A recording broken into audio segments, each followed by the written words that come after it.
आज का current affairs में आपका स्वागत है और आप देख रहे हैं सिलेक्शन विचार, क्योंकि अब सिलेक्शन दूर नहीं। जो हमारी पहली स्लाइड भी है वो भारत के डिजिटल इकोसिस्टम से जुड़ी है। इलेक्ट्रॉनिक्स और आईटी मंत्रालय यानी माइटी ने आईपी कैटलिस्ट इनिशिएटिव लॉन्च किया है। और इसे सीडैक पुणे लागू कर रहा है, राइट? हाँ, वही सीडैक जिसने भारत का परम सुपर कंप्यूटर बनाया था। इसका मेन फोकस है पब्लिक रिसर्च और इंडस्ट्रियल अडॉप्शन के बीच जो एक खाई है उसे पाटना।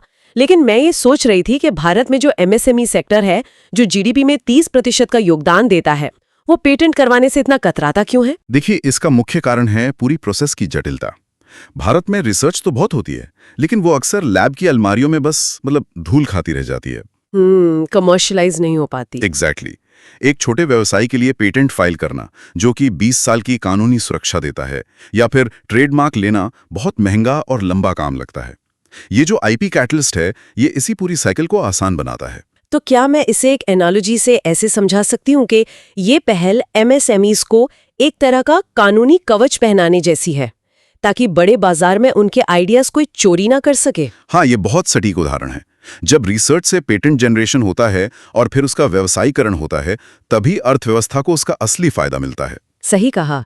अब अगर हम डिजिटल सुरक्षा से आगे बढ़ें तो हमारी दूसरी स्लाइड हमारी प्राकृतिक धरोहर की सुरक्षा पर है, जहां एक अलग ही तरह का संघर्ष चल रहा है। आप मानव हाथी संघर्ष की बात कर रही हैं, है ना? ये पलामू टाइगर रिजर्व में भारत का पहला मानव हाथी संघर्ष अनुसंधान केंद्र बनाया जा रहा है। पलामू की लोकेशन भी बहुत इंटरेस्टिंग है। ये छोटा नागपुर पठार पर है, जहां ग्रेनाइट, नीस और लॉ अयस्क जैसी चीजें मिलती हैं। हाँ, और ऐतिहासिक रूप से भी ये बहुत महत्वपूर्ण है। 1973 के प्रोजेक्ट टाइगर के तहत जो पहले 9 रिजर्व बने थे, पलामू उनमें से एक है। और बेतला राष्ट्रीय उद्यान का हिस्सा भी है। लेकिन एक तथ्य जिसने मुझे सच में हैरान कर दिया, वो ये कि 1932 में दुनिया की पहली बाघ जनगणना यहीं पलामू में हुई थी, वो भी पगमार्क विधि से। हाँ, मतलब बिना किसी तकनीक के, सिर्फ बाघ के पैरों के निशान देखकर। ये कितनी सटीक और पुरानी प्रणाली थी। लेकिन आज अगर हम इस नए रिसर्च सेंटर की बात करें तो हाथियों और इंसानों में इतना संघर्ष क्यों है? क्या इलेक्ट्रिक फेंसिंग काम नहीं करती? सच बताऊं तो इलेक्ट्रिक फेंसिंग सिर्फ एक बैंडेड है, ये कोई परमानेंट इलाज नहीं है। अच्छा। हाँ, क्योंकि मूल समस्या हाथियों का स्वभाव नहीं, बल्कि उनके प्राकृतिक आवास का सिकुड़ना है।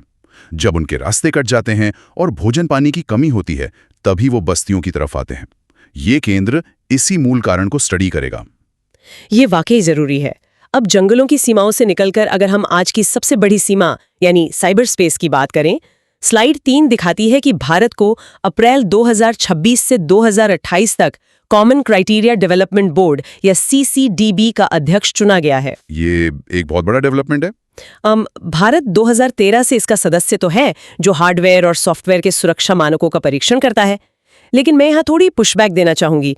क्या इस अध्यक्ष पद का मतलब सिर्फ कागजी नियम बनाना है, या इससे भारत की ग्लोबल पावर सच में बढ़ेगी? देखिए, ये महज कोई कागजी काम नहीं है। तकनीकी दुनिया में एक सीधा सा नियम है, जो देश मानक या स्टैंडर्ड्स तय करता है, वही भविष्य की तकनीक को कंट्रोल करता है। ओह, मतलब हम गेम के रूल्स सेट कर रहे हैं? बिल्कुल। दुनिया भर में मैलवेयर की टेस्टिंग कैसे होगी, आईटी सुरक्षा के प्रमाणन कैसे होंगे, जब भारत ये सब लीड करेगा तो ये हमारी बहुत बड़ी कूटनीतिक जीत होगी। वाह। और कूटनीतिक नेतृत्व की बात करें तो स्लाइड 4 के अनुसार भारत सिर्फ साइबर स्पेस में ही नहीं, ग्लोबल वाइल्ड लाइफ कंजर्वेशन में भी लीड कर रहा है। हाँ, इंटरनेशनल बिग कैट अलायंस यानी IBCA की बात हो रही है यहाँ। एकदम सही। गुजरात के सासनगिर नेशनल पार्क में IBCA 2026 का प्री समिट आयोजित हुआ। इसका उद्देश्य 7 बिग कैट प्रजातियों बाघ, शेर, तेंदुआ, हिमतेंदुआ, चीता, जगुआर और प्यूमा का संरक्षण करना है। और इसमें जो सबसे अच्छी खबर है वो एशियाई शेरों की आबादी को लेकर है। हाँ, गिर परिदृश्य में 2020 की तुलना में यह आबादी 32% बढ़कर 891 हो गई है। ये सच में एक शानदार कमबैक स्टोरी है। बिल्कुल है। और इस अलायंस में अब सऊदी अरब भी 26वें सदस्य के रूप में जुड़ गया है। अलग अलग महाद्वीपों के जानवरों को एक मंच पर क्यों ला रहा है? क्योंकि कंजर्वेशन अब किसी एक देश का काम नहीं है। जब भारत ऐसा मंच बनाता है तो ग्लोबल फंडिंग और नीतियां एक साथ आती हैं। सऊदी अरब जैसे अमीर देशों का जुड़ना ये सुनिश्चित करता है कि संरक्षण के लिए पैसों की कमी ना हो। ये बहुत स्ट्रैटेजिक है। अब वाइल्ड लाइफ से वापस इंसानों की तरफ आते हैं। स्लाइड 5 हमारी राष्ट्रीय आपदा मोचन बल यानी NDRS के बारे में है। गाजियाबाद में जो सम्मान मिला उसकी बात कर रहे हैं आप? हाँ, उन्हें प्रेसिडेंट कलर सम्मान दिया गया है। कई लोगों को लगता है कि ये कोई मेडल होगा जो वर्दी पर लगता है, लेकिन ये असल में एक विशेष ध्वज है, एक कपड़ा है जो पूरी बटालियन की बहादुरी और पहचान का प्रतीक होता है। और इन्होंने पिछले 20 सालों में जो काम किया है वो वाकई इस सम्मान के लायक है। 1.5 लाख लोगों की जान बचाई है और करीब 9 लाख को सुरक्षित निकाला है। आज इनकी 16 बटालियन है। पर ये सब 2005 के आपदा प्रबंधन अधिनियम के बाद ही मुमकिन हुआ, है ना? जी हाँ, 2005 से पहले हमारा सिस्टम रिएक्टिव था। मतलब कुछ बुरा होने के बाद सोचना कि अब क्या करें। एग्जैक्टली। इस अधिनियम ने इस अप्रोच को प्रोफेशनल बना दिया। अब हमारे पास हर वक्त तैयार रहने वाली एक डेडिकेटेड फोर्स है। और इनकी सफलता काफी हद तक तेज आवाजाही पर निर्भर करती है, और इसी आवाजाही या लॉजिस्टिक्स का मूल्यांकन करती है हमारी छठी स्लाइड, लीड्स रिपोर्ट 2025, जो उद्योग संवर्धन और आंतरिक व्यापार विभाग ने जारी की है। हाँ, DPIIT ने। इसका फुल फॉर्म है logistics excellence, advancement and performance shield. ये राज्यों के लॉजिस्टिक्स का डेटा के आधार पर मूल्यांकन करती है। अगर मैं इसे एक एनालॉजी से समझाऊं, लॉजिस्टिक्स किसी भी अर्थव्यवस्था का रक्त संचार या ब्लड सर्कुलेशन है। बिल्कुल सही। अगर नसों में कहीं भी रुकावट होगी तो जो हमारा इस वित्तीय वर्ष का $883 बिलियन का निर्यात हुआ है और जो $1 ट्रिलियन का लक्ष्य है, वो कभी हासिल नहीं हो सकता। और इसी रुकावट को दूर करने के लिए PM गति शक्ति योजना का बहुत बड़ा रोल है। वो कैसे? क्योंकि गति शक्ति मल्टी मॉडल कनेक्टिविटी को सपोर्ट करती है। जब राज्यों के बीच इंफ्रास्ट्रक्चर को लेकर एकीकरण होता है और लीड्स रिपोर्ट से उनमें प्रतिस्पर्धा बढ़ती है, तो लॉजिस्टिक्स की कॉस्ट अपने आप कम हो जाती है। समझ गई। अब एक मजबूत अर्थव्यवस्था के लिए राजनीतिक स्थिरता बहुत जरूरी है, लेकिन स्लाइड 7 हमें एक ऐसे देश में ले जाती है जहां स्थिरता कुछ ज्यादा ही लंबी चल रही है। युगांडा के चुनाव। हाँ, युवेरी मुसेवेनी लगातार 7वें कार्यकाल के लिए राष्ट्रपति चुने गए हैं। कंपाला के कोलो इंडिपेंडेंस ग्राउंड में ये घोषणा हुई। वे 1986 से सत्ता में हैं। अफ्रीका के सबसे लंबे समय तक सेवा करने वाले नेता। बिल्कुल। उन्हें 71% वोट मिले, जबकि मुख्य विपक्षी नेता बॉबी वाइन को सिर्फ 25%। निष्पक्ष रूप से देखा जाए तो 1986 से अब तक सत्ता में रहना ये बहुत लंबी अवधि है। हाँ, और युगांडा की राजधानी कंपाला को पर्ल ऑफ अफ्रीका भी कहा जाता है। लेकिन इसकी सबसे बड़ी चुनौती ये है कि ये एक लैंडलॉक्ड देश है। मतलब चारों तरफ जमीन से घिरा हुआ। हाँ, तो ऐसे देशों को ट्रेड के लिए पड़ोसियों पर निर्भर रहना पड़ता है। अफ्रीकी महाद्वीप में अक्सर हम देखते हैं कि इस तरह के लंबे राजनीतिक एकाधिकार का एक पैटर्न बन जाता है, जिसका सीधा असर आर्थिक विकास पर पड़ता है। और इन बड़ी राजनीतिक और आर्थिक नीतियों का सबसे पहला असर किस पर पड़ता है? स्लाइड 8 इसी पर फोकस करती है। समाज की सबसे छोटी इकाई, हमारा परिवार। 15 मई को अंतर्राष्ट्रीय परिवार दिवस था। हाँ, और 2026 की इसकी थीम बहुत गहरी है, families, inequalities and child wellbeing. ये UNGA के 1989 और 94 के प्रयासों का नतीजा है। इसका जो प्रतीक चिन्ह है, अक्सर लोग उसे बिना ध्यान दिए पार कर जाते हैं। वो हरे घेरे वाला। हाँ, इसे डिकोड करें तो हरा घेरा वैश्विक एकता को दिखाता है। उसके अंदर जो छत है वो घर या आश्रय है, और लाल दिल परिवार और प्रेम को दर्शाता है। वह खूबसूरत प्रतीक है। लेकिन अगर हम थीम के शब्द असमानताओं या इनइक्वालिटीज पर ध्यान दें तो एक बहुत कड़वी सच्चाई सामने आती है। कैसी सच्चाई? परिवार सिर्फ एक इमोशनल यूनिट नहीं है। जब भी देश में कोई आर्थिक असमानता या क्राइसिस आता है तो उसे झेलने वाला सबसे पहला बफर परिवार ही होता है। और यही बात हमें स्लाइड 9 पर ले आती है, जिससे हमने आज की शुरुआत की थी, gender and sovereign debt. UNDP की report who pays the price. हाँ, संप्रभु ऋण यानी देश की सरकार का जो बाहरी या आंतरिक कर्ज होता है। रिपोर्ट कहती है कि इसके प्रभाव से 55 मिलियन महिलाओं की नौकरियां खतरे में है। और वो 17% आय में गिरावट वाली बात। वही तो मैं पूछने वाली थी। ये बहुत चौंकाने वाला है। राष्ट्रीय स्तर के कर्ज से केवल महिलाओं की ही आय 17% क्यों गिरी, पुरुषों की क्यों नहीं? देखिए, जब सरकारें कर्ज में डूबती हैं तो उन्हें पैसे बचाने होते हैं, और सबसे पहले बजट कट होता है सामाजिक सुरक्षा और स्वास्थ्य पर। ओ, जैसे आंगनबाड़ी या नर्सिंग? बिल्कुल। और इन सेक्टर्स में सबसे ज्यादा काम कौन करता है? महिलाएं। हाँ। तो जब वहां बजट कम होता है तो उनकी नौकरियां जाती हैं। और इसका असर हेल्थ पर भी पड़ता होगा। बहुत ज्यादा। ऋण के बोझ से जब सामाजिक खर्च कम होता है तो अस्पतालों में सुविधाएं घटती हैं, जिससे मातृ मृत्यु दर यानी मैटरनल मोर्टेलिटी में सीधे सीधे वृद्धि होती है। ये बहुत ही दुखद और चिंताजनक है। इस भारी आर्थिक बोझ से निकलकर अब स्लाइड 10 में हम ऐसे लोगों की बात करते हैं जो स्वेच्छा से भारी वजन उठाते हैं और देश का नाम रोशन करते हैं। Asian weightlifting championship. हाँ, ये एक ओलंपिक क्वालिफायर है। भारत के अजीत नारायण ने 71 किग्रा श्रेणी में 314 किग्रा उठाकर कांस्य पदक जीता है। ये कोई छोटी बात नहीं है। बिल्कुल नहीं। इसके अलावा कोमल कोहार ने 48 किग्रा में कांस्य और ज्ञानेश्वरी यादव ने 53 किग्रा स्नैच में रजत पदक जीता।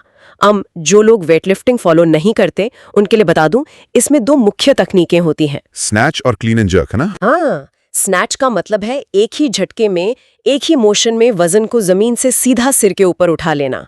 बहुत ही विजुअल और तेज होता है ये। और क्लीन एंड जर्क? उसमें खिलाड़ी पहले वजन को अपने कंधे तक लाता है, ये क्लीन है, फिर थोड़ा रुककर पूरी ताकत से उसे सिर के ऊपर उठाता है, ये जर्क है। बेहतरीन समझाया आपने। और क्योंकि ये टूर्नामेंट एक ओलंपिक क्वालिफायर है, इसलिए एथलीटों पर मेंटल और फिजिकल प्रेशर बहुत ज्यादा होता है। बिल्कुल। अब खेल के मैदान से प्रकृति के मैदान की ओर चलते हैं। स्लाइड 11 एक एनवायरनमेंट क्विक रिकॉल मैट्रिक्स है।